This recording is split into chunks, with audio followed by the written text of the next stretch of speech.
다 같이 기도하심으로 6월 23일 화요일 새벽 기도를 시작하겠습니다. 오늘도 우리에게 새날을 허락하신 사랑과 은혜의 아버지 하나님, 오늘 이 하루의 첫 시간 우리가 주님 앞에 나왔습니다. 아버지의 뜻이 이 땅과 우리의 삶 가운데 임하고 온전히 이루어질 수 있도록 우리를 오늘도 말씀으로 인도해 주시고, 예수님께서 우리에게 보이신 그 본을 따라 예수님의 내어주신 그 은총이 우리의 시간 속에서도, 우리의 삶의 현장 속에서도 경험되는 복된 날이 되게 하여 주시옵소서. 이 아침 우리의 마음과 생각을 주님 앞에 드립니다. 믿음을 더하여 주시고 깨닫는 영을 허락하여 주셔서 그 말씀 앞에 온전히 순종하는 이 시간이 될 수 있도록 성령 하나님 인도하실 줄 믿사오며, 이 모든 말씀 예수님의 이름으로 간절히 기도하옵나이다. 아멘. 다 같이 찬송가 420장, 통일 찬송가 212장입니다. 너 성결기 위에 함께 찬송하시겠습니다.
오늘 하나님께서 우리에게 주신 기록된 말씀은 고린도전서 14장 20절부터 40절까지의 말씀입니다.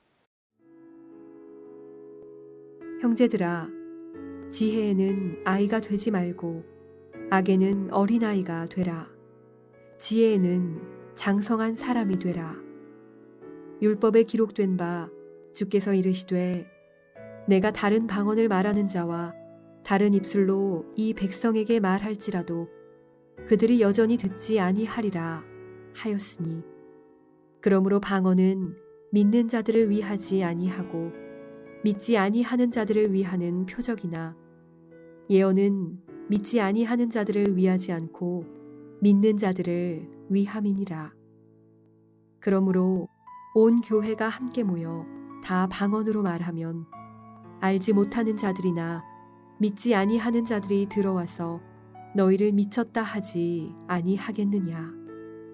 그러나 다 예언을 하면 믿지 아니하는 자들이나 알지 못하는 자들이 들어와서 모든 사람에게 책망을 들으며 모든 사람에게 판단을 받고 그 마음의 숨은 일들이 드러나게 되므로 엎드려 하나님께 경배하며 하나님이 참으로 너희 가운데 계신다 전파하리라.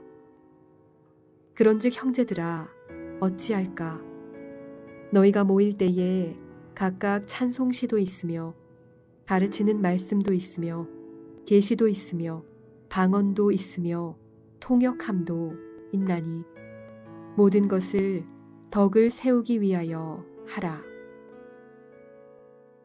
만일 누가 방언으로 말하거든 두 사람이나 많아야 세 사람이 차례를 따라하고 한 사람이 통역할 것이요 만일 통역하는 자가 없으면 교회에서는 잠잠하고 자기와 하나님께 말할 것이요 예언하는 자는 둘이나 셋이나 말하고 다른 이들은 분별할 것이요 만일 곁에 앉아 있는 다른 이에게 계시가 있으면 먼저 하던 자는 잠잠할지니라. 너희는 다 모든 사람으로 배우게 하고 모든 사람으로 권면을 받게 하기 위하여 하나씩 하나씩 예언할 수 있느니라. 예언하는 자들의 영은 예언하는 자들에게 제재를 받나니 하나님은 무질서의 하나님이 아니시오 오직 화평의 하나님이시니라. 모든 성도가 교회에서 함과 같이 여자는 교회에서 잠잠하라. 그들에게는 말하는 것을 허락함이 없나니 율법에 이른 것 같이 오직 복종할 것이요 만일 무엇을 배우려거든 집에서 자기 남편에게 물을지니 여자가 교회에서 말하는 것은 부끄러운 것이라. 하나님의 말씀이 너희로부터 난 것이냐 또는 너희에게만 임한 것이냐. 만일 누구든지 자기를 선지자나 혹은 신령한 자로 생각하거든 내가 너희에게 편지하는 이 글이 주의 명령인 줄 알라. 만일 누구든지 알지 못하면 그는 알지 못한 자니라. 그런즉 내 형제들아 예언하기를 사모하며 방언 말하기를 금하지 말라. 모든 것을 품위 있게 하고 질서 있게 하라. 주신 말씀을 통해 교회의 품위와 질서라는 제목으로 주님의 말씀을 선포합니다. 오늘 말씀은요, 교회 안에서 영적인 은사와 질서에 대해서 알려주고 있습니다. 오늘 우리와는 거의 2000년의 차이가 나는 시대에 지역적으로 너무나 멀리 떨어진 고린도 교회의 이야기지만요, 시대와 공간, 문화를 넘어서 우리에게 주시는 주님의 명령이 오늘 말씀 속에 담겨져 있습니다. 고린도 교회 안에는 분열과 음행 등의 부도덕적인 문제들이 참 많았습니다. 하지만 영적 은사의 목적과 무질서한 사용에서 오는 어려움들도 있었습니다. 바울은 12장에서부터 오늘 말씀에 이르기까지 은사에 대한 내용을 고린도 교회에 권면하고 있는데요. 영적 은사에 대한 언급을 길게 다뤄야 할 정도로 분명 초대교회에는 말로 설명할 수 없는 성령님의 강권적인 역사들이 있었습니다. 성령의 은사들이 사람들에게 여러 모양으로 나타났습니다. 그런데 그 은혜로 오직 하나님의 선물로 주어진 은사가 교회 공동체를 소란하게 만들고 말았습니다. 도대체 무엇이 문제였을까요? 하나님의 의도가 악하거나 주신 선물인 은사가 불완전해서일까요? 아니죠. 성령께서 주신 은사인데 그 은사를 세상의 가치관대로 자신의 자랑거리로 삼고 서로 우열을 정하였기 때문에 문제가 되었던 것입니다. 분명 은사를 주신 하나님도 선하시고 그 목적도 확실하고 은사 자체도 참 귀하고 교회를 무질서하게 하려는 의도가 조금도 없었음에도 불구하고 은사를 받은 이들이 선한 의도와 능력대로 질서 있게 사용하지 못하였기 때문입니다. 사실 고린도 교회는 이방 지역에 세워진 교회죠. 복음의 씨앗이 심겨져서 세워졌죠. 하지만 영적 전쟁이 심한 세상의 한복판에서 승리하는 삶을 위해서 성령께서 강권하신 능력이 그들 가운데 허락되었다는 것입니다. 여호와 하나님, 성자 예수님, 성령님에 대한 지식 자체가 없는 그 땅에서 약속하신 그 성령이 그들 가운데 임하심으로 함께 하시는 것, 그리고 성자 예수님이 구원자가 되신 것, 그리고 세상의 참주인은 유일하신 하나님이시라는 것을 전하고, 또한 악한 세대에게 구별되기 위해서 세상에서 맛볼 수 없는 신령한 은사들이 그들 가운데 얼마나 필요했겠습니까? 어두운 그 땅에서 빛으로 쓰임 받기 위해서 하늘의 능력과 권세가 그들에게는 분명히 필요했습니다. 그러기에 하나님은 그리스도의 몸이 되어 그리스도를 전하는 교회를 음부의 권세가 해할 수 없도록 풍성한 영적인 은사를 더하셨던 것이죠. 그런데 교회를 든든하게 하고 품위 있고 질서 있게 서가는 교회가 되도록 돕는 은사를 주신 결과가요, 여러 은사로 인해 서로가 서로를 비교하고 은혜로 허락받은 자기의 가진 그 은사로 교만해지고, 그로 인해 무질서가 나타나서 덕을 세우지 못하게 되었었던 것입니다. 특히 가르치는 은사나 말씀의 은사와는 확연하게 다르게 세상에서는 도저히 들어볼 수도 없었던 방언의 은사를 받은 사람들은요, 가장 신령한 은사를 받은 자인 것처럼 스스로를 과시했습니다. 공중 예배에서도 남들은 무슨 의미인지도 알지 못하는 방언으로 기도하고, 유창하게 과시하고, 대표 기도조차도 방언으로 기도하는 일들이 있었던 것이죠. 이런 방언 기도의 결과로 인해 다른 이들이 하나님의 살아계심을 인정하고 신령한 은사를 주심에 감사하기보다는 이해하지 못하는 그 기도를 들으면서 방언의 은사 받은 자를 미친 사람처럼 보기도 했고요. 은사가 뛰어난 자와 그렇지 않은 자로 구분하여 나누며 하나된 교회의 지체됨이 퇴색되어 갔던 것이죠. 그로 인해 은사들이 그 누구에게도 덕이 되거나 유익이 되지 못했습니다. 이에 대해서 바울은 오늘 말씀을 통해 명쾌하게 권면하고 있습니다. 앞서 나타난 고린도 교회 안에 여러 가지 문제들, 그 해결책을 제시하는 바울의 권면을 보면요, 결국 모든 문제는 고린도 교인들이 교회가 무엇인지를 제대로 알지 못한 데서 비롯한 것이고, 바울은 교회의 교회됨이 무엇인지 다시 한번 짚어줌으로 문제의 해결점을 제시하고 있음을 우리는 확인하게 되는데요. 초대교회의 예배 순서는요, 지금과는 같지 않았지만 150년경의 초대교회 당시의 예배의 모습이 묘사된 것을 살펴보면 말씀 읽기와 선포, 설교 후의 긴 중보기도, 목회자의 마무리기도, 평화의 입맞춤, 주 안에서 지체됨의 고백과 교제, 그리고 마지막으로 성만찬의 시간이 있었습니다. 이런 예배 순서의 진행에 대한 바울의 권면이 무엇입니까? 26절 말씀을 보면요, 그런즉 형제들아 어찌할까? 너희가 모일 때 각각 찬송지도 있으며 가르치는 말씀도 있으며 계시도 있으며 방언도 있으며 통역함도 있나니 모든 것을 덕을 세우기 위하여 하라 말씀하고 있습니다. 예배를 드릴 때마다 찬송, 말씀, 현장에서 주시는 계시, 방언 기도, 방언을 통역하는 은사도 다 가능한데 그 모든 것의 목적이 중요하다고 말합니다.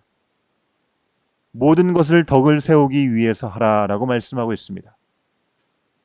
주의 복음을 전하기 위해 교회와 교회 공동체 지체들이 전체에 유익한 것인지를 염두에 두라는 말씀이죠. 결과적으로 방언 금지라고 말할 수는 없고요.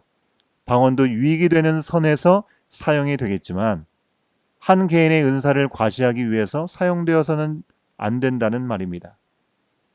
방언이 과시용이 아닌 교회의 덕을 끼치기 위한 은사가 되려면 반드시 통역을 통해서 그 내용이 공유되어야 한다라고 말씀합니다. 원래 방언은 오순절 성령 임재 때요 드러났던 대표적인 은사죠. 성령의 역사하심을 보여주는 은사임에 분명합니다.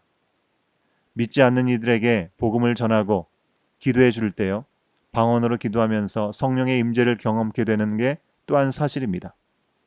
그러나 교회에서 공동의 예배를 드릴 때에는 각각 방언으로 서로 알아들 수 없게 기도만 한다면 오히려 복음을 전하는 도구가 되는 게 아니라 미친 것이 아니냐는 오해를 사기 쉽다는 것입니다. 이에 반해 예언의 경우 알아들을 수 있는 말로 교회에 전달케 되는 것이니 예배 때 오히려 덕을 끼치는 은사일 수 있습니다. 하지만 예언조차도 수많은 지체들이 질서 없이 너도 나도 지금 나에게 주신 하나님의 음성이라 라고 하는 것이 아니라 둘, 셋 정도가 질서에 맞게 해야 한다고 알려줍니다. 33절 말씀대로 하나님은 질서의 하나님이시기 때문입니다. 고린도 교회 당시에는요, 아직 기록된 말씀인 성경이 주어지지 않았기에 오늘날의 시대보다 더 많은 영적인 은사와 역사가 나타나는 것은 사실인 듯 합니다. 바울은 그 시대에 가장 합당하게 역사하여 주어진 은사 자체나 대표적인 은사인 방언에 대하여 부정하는 것이 아닙니다. 분명 성령께서 주신 은사를 주 안에서 허락받은 자유함으로 사용해야 합니다.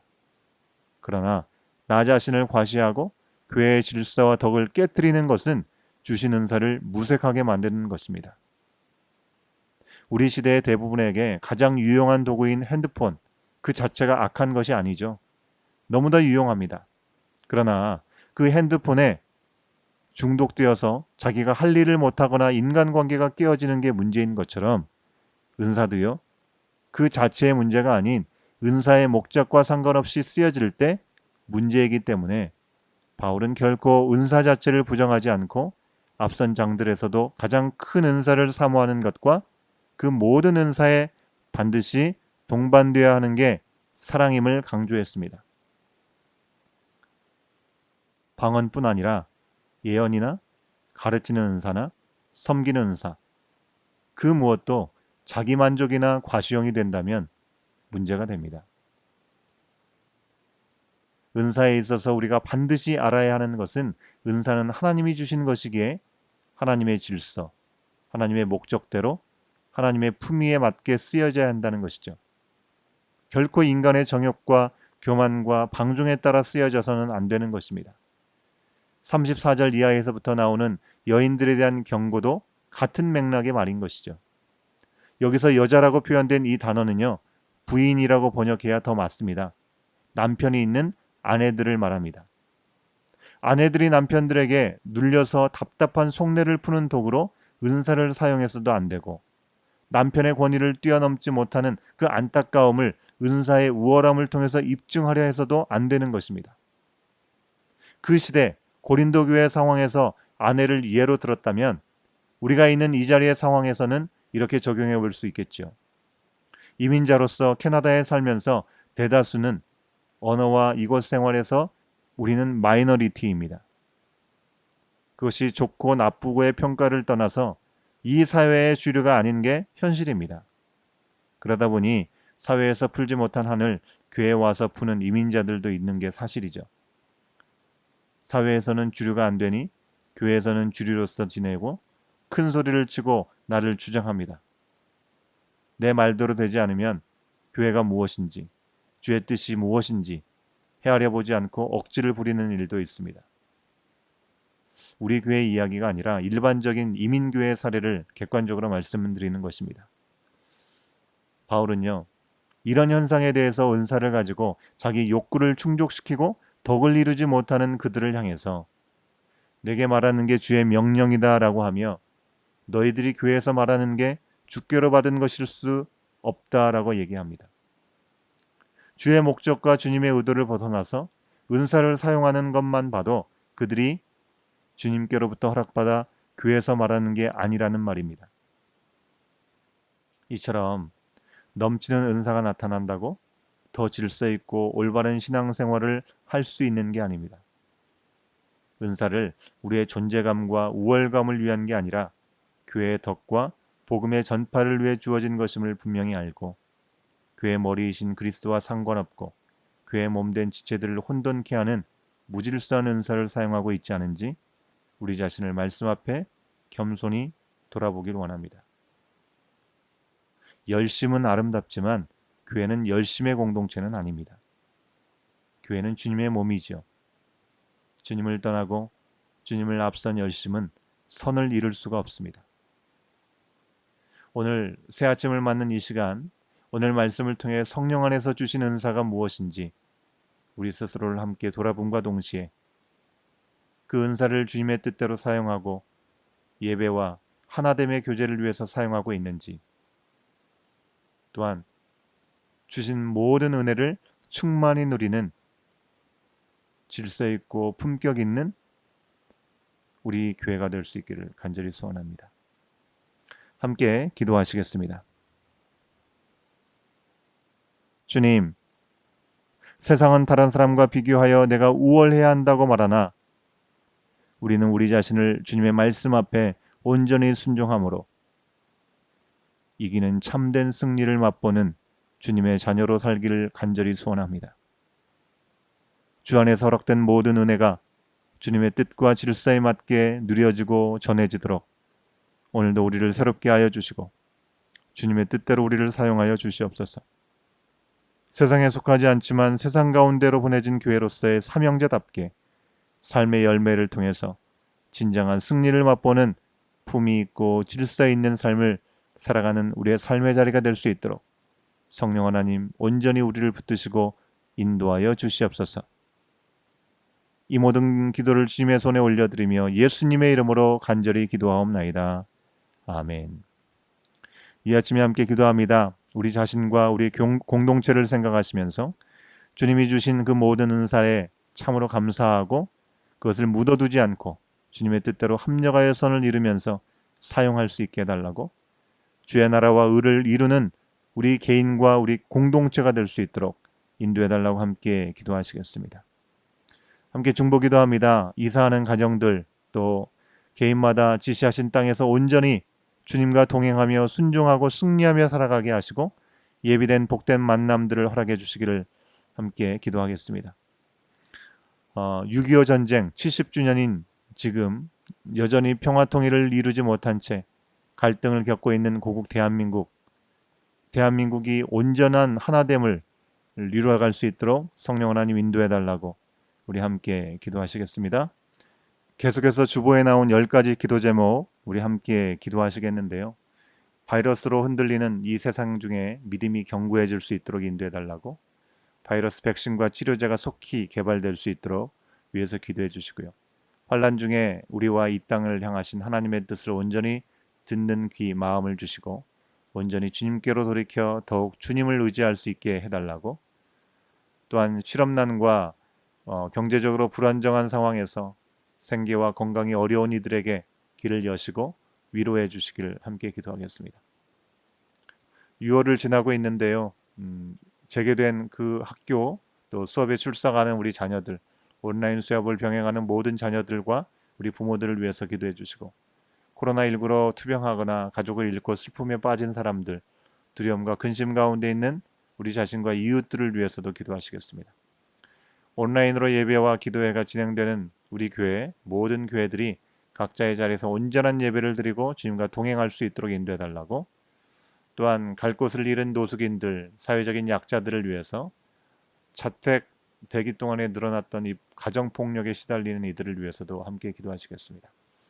혐오 범죄나 비방하고 인종차별로 인한 폭동과 분열 종식되게 하시고 어려움 중에 서로 사랑하고 하나 되는 사회와 교회가 될 수 있도록 인도해달라고, 마지막으로 각 지체들이 평안 없는 세상에서 유일한 소망이신 그리스도를 삶으로 전하고 하나님의 나라를 맛보게 하시고 선교지의 사역의 위기를 경험하는 선교사님들을 도우시고 붙드시길 우리 기도하시면서 계속해서 우리 각자에게 주신 기도 제목들을 아뢰는 시간 갖도록 하겠습니다.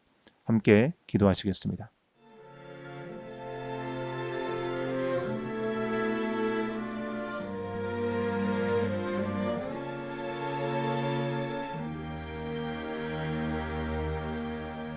너 예수께 조용히 나가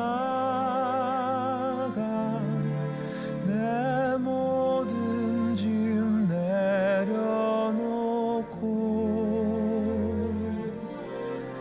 주 십자가 사랑을 믿어 죄사함을 너 받으라.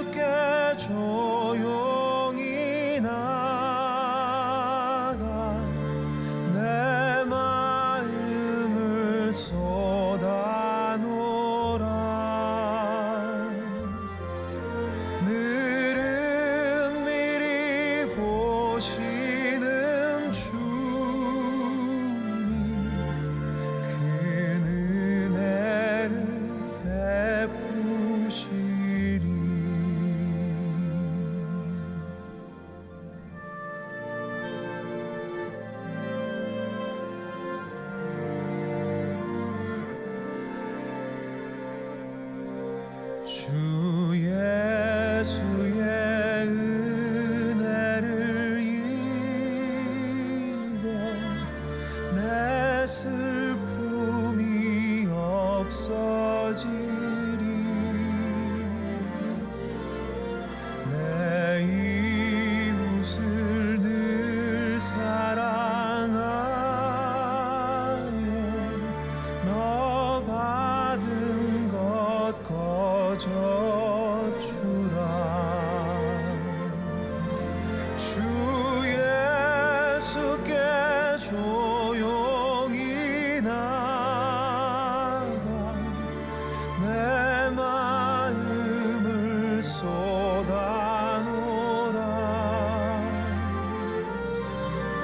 늘은 미리 보시는 주님 큰 은혜를 베푸시리.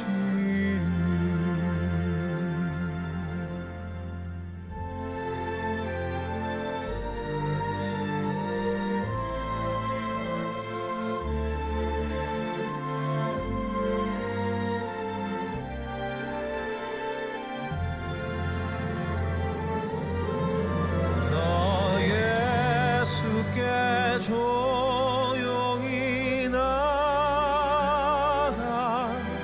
내 모든 짐 내려놓고 주 십자가 사랑을 믿어 죄사함을 너 받으라. 주 예수께 조용히 나가 내 마음을 쏟아놓으라. 늘은 미리 보시는 주님 큰 은혜를 베푸시리.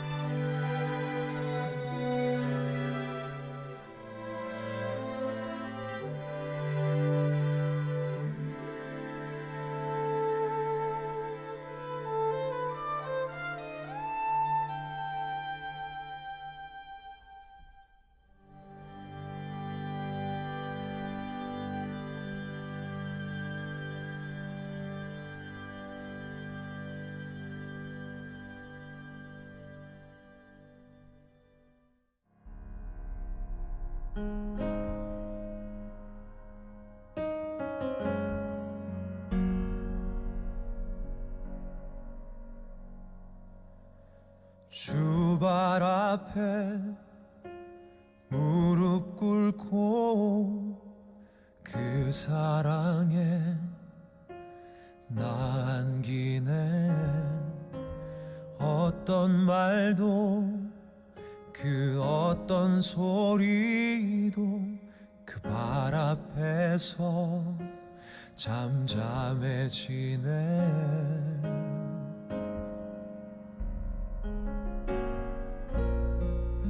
주 나의 사랑 그 발 앞에 앉아 내 모든 기도는 사랑의 노래가 되네.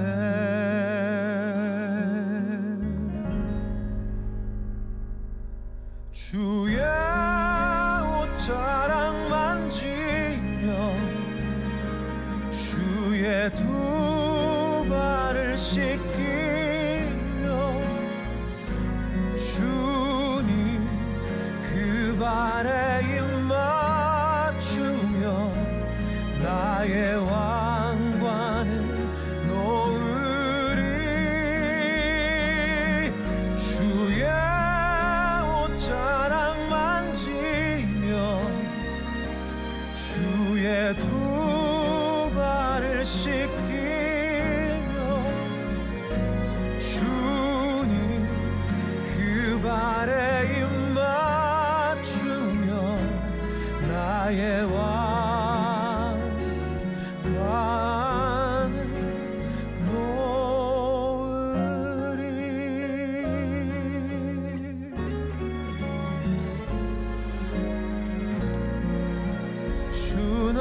내 사랑 그 바람에 앉아 내 모든 기도는 사랑의 노래가 되네.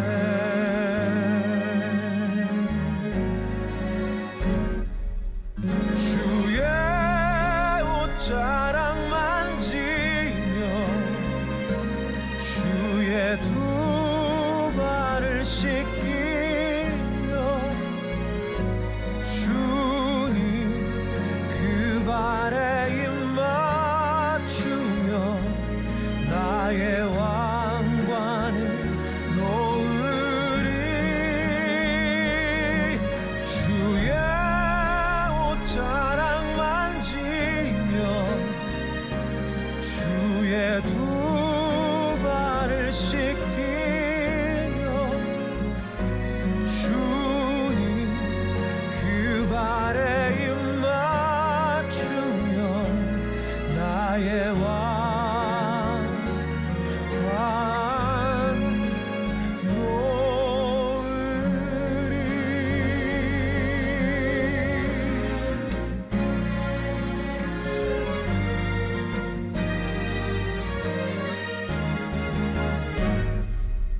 주의 옷자락 만지며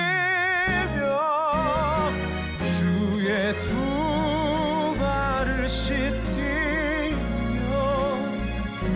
주님 그 발에 입 맞추며 나의 왕관을 놓으리.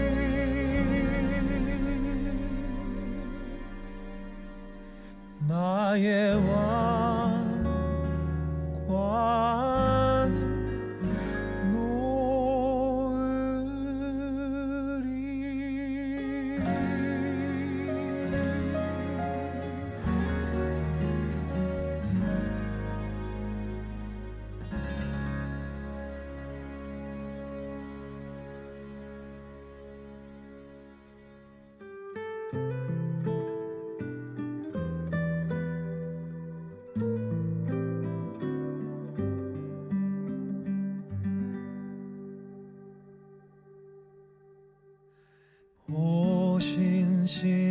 오신실하신 주 내 아버지여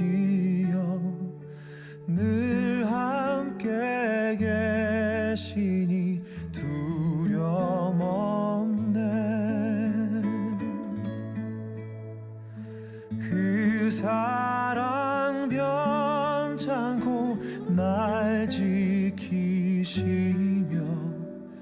어제나 오늘이 한결같네.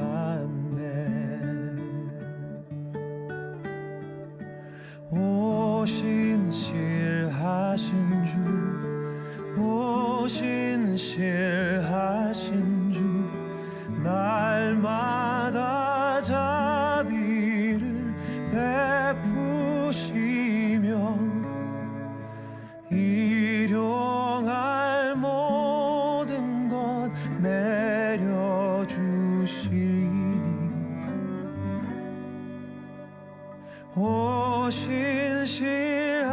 오신실하신 주 나의 구주.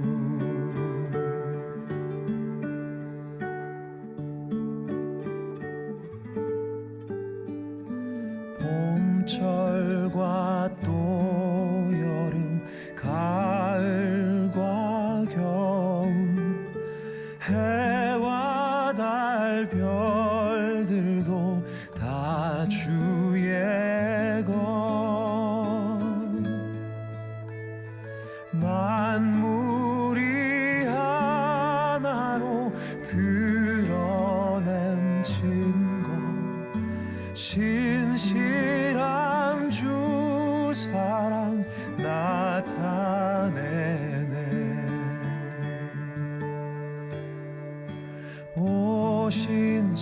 오신실하신 주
신실하신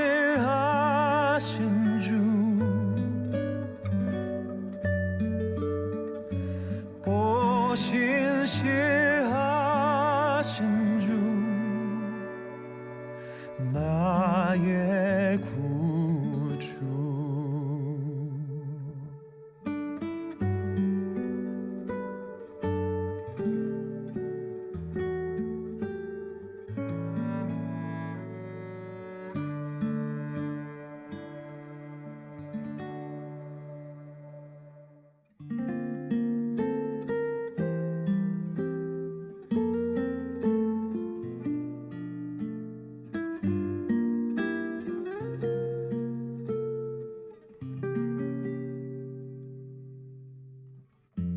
삶의 작은 일에도 그 맘을 알기 원하네 그 길, 그 좁은 길로 가길 원해 나의 자금을 알고 그분의 크심을 알며 소망 그 깊은 길로 가길 원하네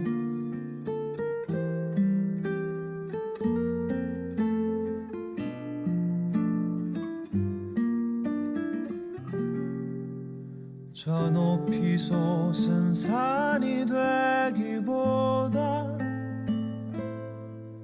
여기 오름직한 동산이 되길 내 가는 길만 비추기보다는 누군가의 길을 비춰준다면 내가 노래하듯이 또 내가 얘기하듯이 살길 나 그렇게 죽기 원하네 삶의 한 절이라도 그분을 담기 원하네 사랑 그 높은 길로 가기 원하네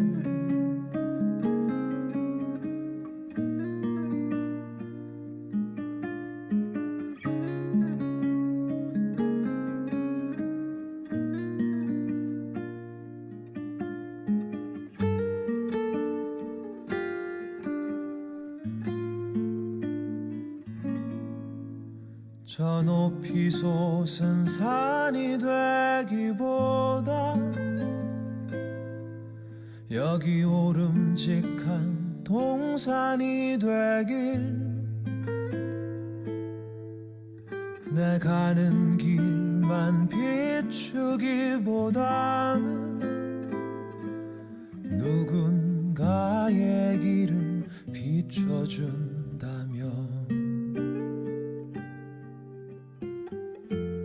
내가 노래하듯이 또 내가 얘기하듯이 살길 나 그렇게 죽기 원하네 삶의 한 절이라도 그분을 담기 원하네 사랑 그 높은 길로 가기 원하네 그 깊은 길로 가길 원하네 그 좁은 길로 가길 원하네